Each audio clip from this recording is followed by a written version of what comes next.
कीजिए हमारी पृथ्वी एक विशाल घर है जिसमें दो चीजें हो रही हैं, ग्लोबल वार्मिंग और जलवायु परिवर्तन यानी क्लाइमेट चेंज। ग्लोबल वार्मिंग तब होती है जब ये घर पूरा गर्म हो जाता है और जलवायु परिवर्तन तब जब घर के अलग अलग हिस्सों में बदलाव आना शुरू होता है। जैसे घर के एक कमरे में ज्यादा गर्मी हो रही है तो दूसरे कमरे में ज्यादा बारिश और तीसरे कमरे में ज्यादा ठंडी हो रही है।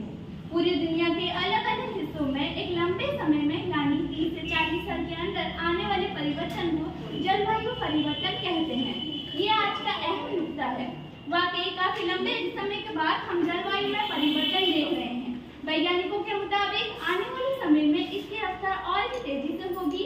क्यों? क्योंकि ग्लोबल वार्मिंग की रफ्तार बढ़ रही है।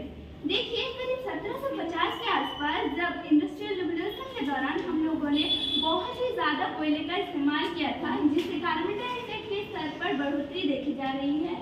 और करीब 1950 के दशक के आसपास जब दूसरे विश्व युद्ध के बाद हम लोगों ने वाकई काफी ज्यादा गाड़ियों का इस्तेमाल करना शुरू कर दिया था, तब कार्बन डाइऑक्साइड की मात्रा में उछाल देखी गई थी।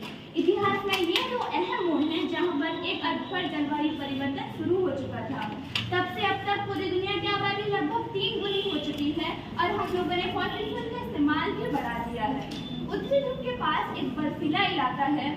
ग्लोबल वार्मिंग के कारण यहाँ की बर्फ पिघलकर समुद्र जल स्तर के साथ मिल रही है और पानी बढ़कर तापमान को सोख कर रख रही है।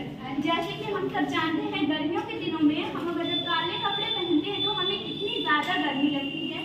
ठीक वैसे ही यहाँ पर भी हो रहा है बर्फ के पिघलने की वजह से।